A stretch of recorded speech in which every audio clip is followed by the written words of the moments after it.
beautiful people, and welcome to my channel. Hi, how you doing? It's great to see you. If you're new here, my name is Mal. I am a singer-songwriter and performer, and I happen to be deaf. So on my channel, I do a lot of music, and I also bring awareness to the deaf community. So if you like that, please make sure to subscribe.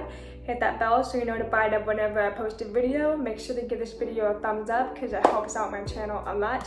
And do not forget to say hello in the comments down below because I love connecting to every single one of you guys and I answer every single comment. So in today's video, I'm going to be talking about the emotional and mental process of what pulling my show for In the House was like. It was definitely quite a process, and I showed you guys my behind the scenes series. It was called In the House, of me putting the music together, me showing you the outfits, and also I took you guys behind the scenes of the tech rehearsal and the whole process with that.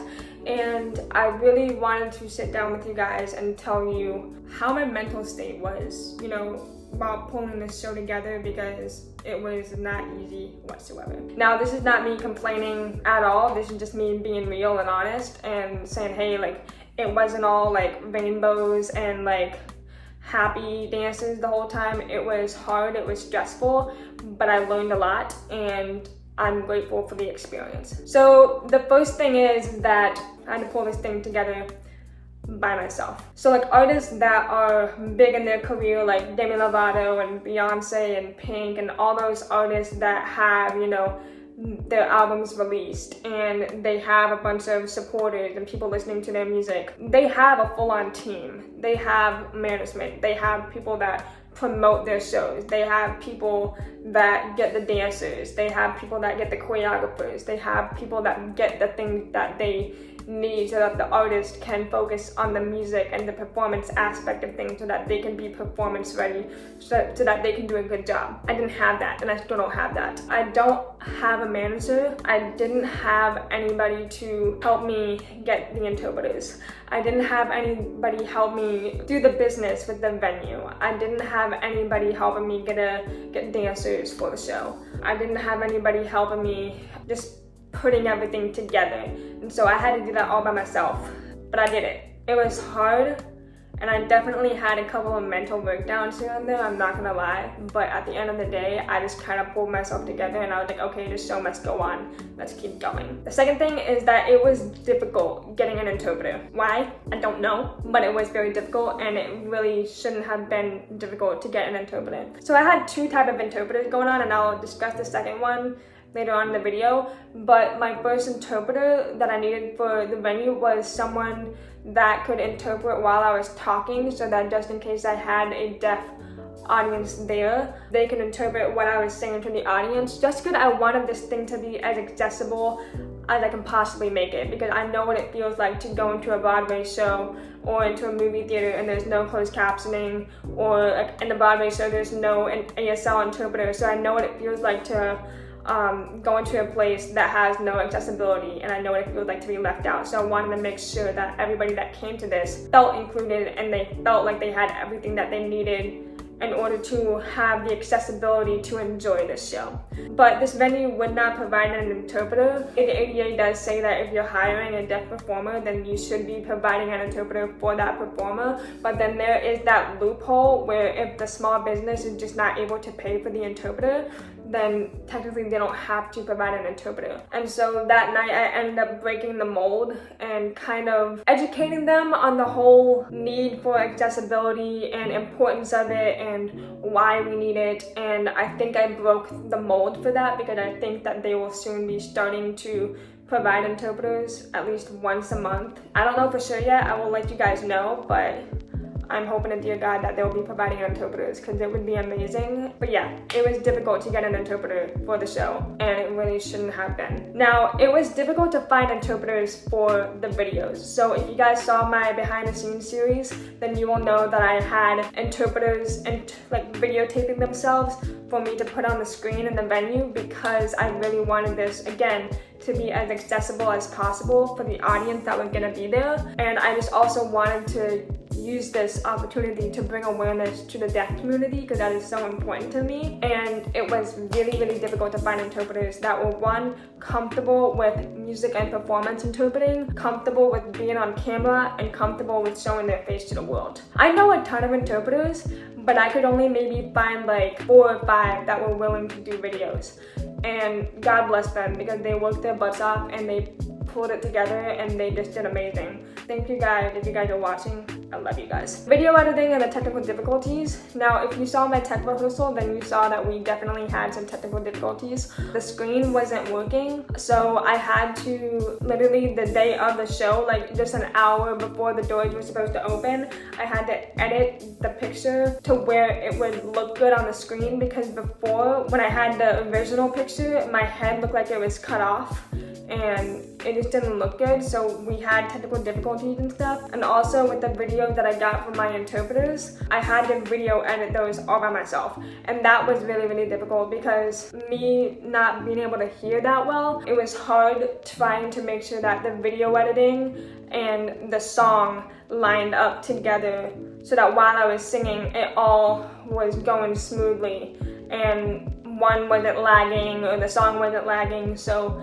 that was really hard. So during tech rehearsal, I had to do more video editing because I figured out, oh, the song is lagging or the ASL interpretation is starting too early. The next thing was promoting it. I didn't have anybody helping me promote this thing. Now I had some people like posting on Facebook like, oh, like Mallory Miller is gonna be singing at this place, such and such. But it was me like posting on my story, posting on YouTube, posting on my Instagram, on my Facebook, constantly saying, hey, like I'm gonna be performing here, come to the show and enjoy it. It's free admission. Normally when an artist has, you know, a big career and stuff, normally they're supposed to be focusing on the music, and I really didn't have the time to do that until the day before the show. Because I was so focused on getting the ASL interpretation, trying to find an interpreter for the show, trying to get the tracks done, trying to make sure that the show is accessible, just trying to get everything together, I literally did not have the time to kind of center myself and focus on what I was really supposed to be focusing on, which is the music. And for a split second, I was like, oh my god, this is gonna be a crap show because I'm trying to focus on the other stuff that I really shouldn't have to be focusing on, and I'm not able to focus on my music, which is the most important part of this thing. Now, thankfully, the music that I chose for the show, it was all music that I was comfortable with. So I pretty much knew what I was doing, but still, it's really important to feel comfortable and to know what you're doing when you're doing the show. And thankfully, like when I did my tech rehearsal, I started to feel a little bit more comfortable because I was actually working on the music like I should have been doing. Last thing was cancellations and delays. Oh my word. I had so many cancellations, I had so many delays, and just lack of communication, and it really like stressed me out. Like just thinking about it now like gives me a headache.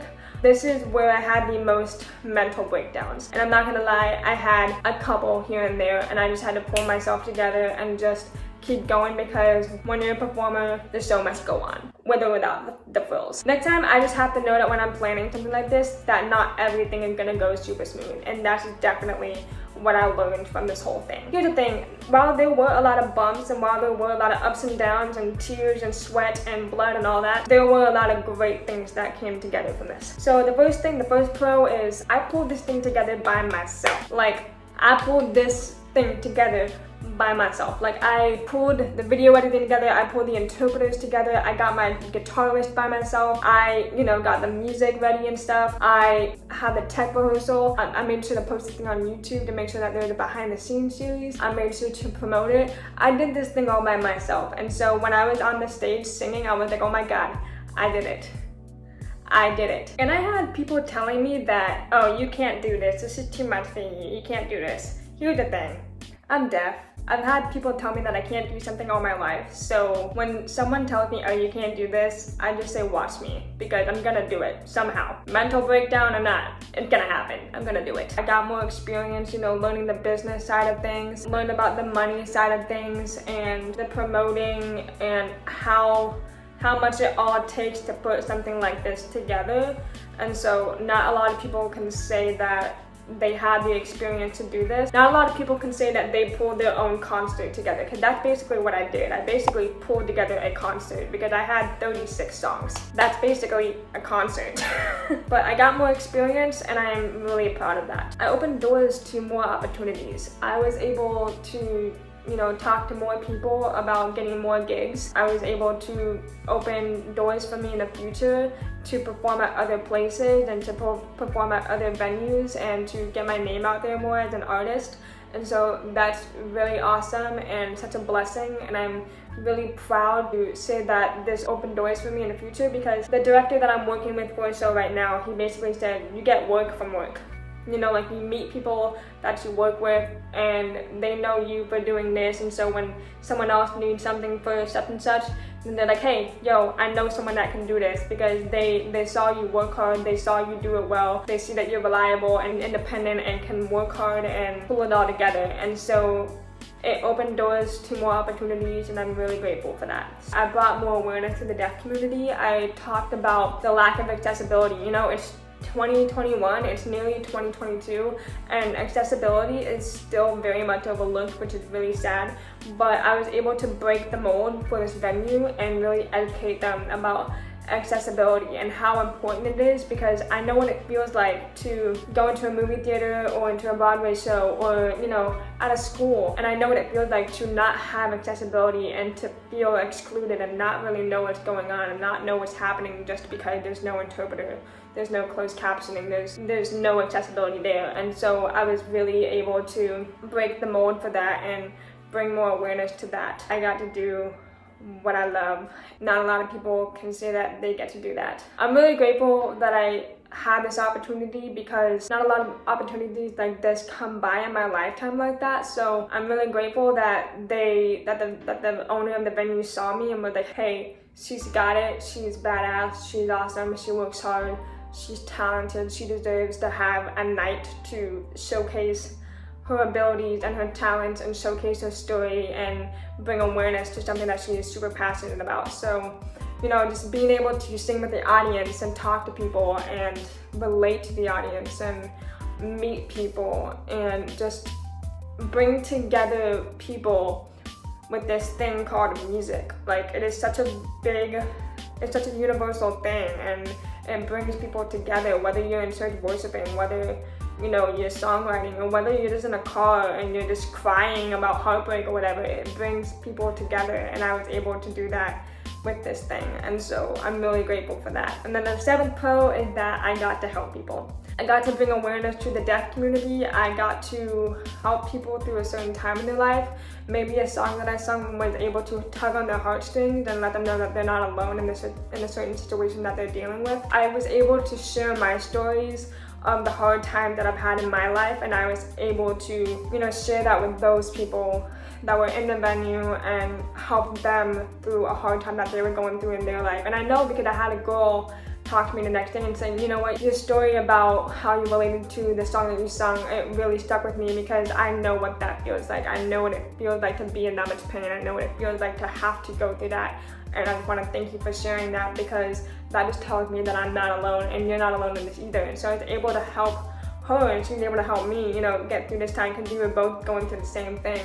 And so the bottom line is that I was able to do what I love, and I was able to help people. That's all I can really say that I'm really proud of. I'm really grateful for this opportunity. I'm really grateful for, having the experience. I'm grateful that I pulled this together by myself. I'm really proud of myself for that. Thank you guys so much for watching. I hope that you guys enjoyed this video. I hope that you guys really just saw how much hard work really had to go into this, because it wasn't easy at all. I know a lot of things on social media can seem happy and just, rainbows and everything's perfect, but that was not the case with this, and I wanted to let you guys know that it was harder than it maybe looked on the behind the scenes series.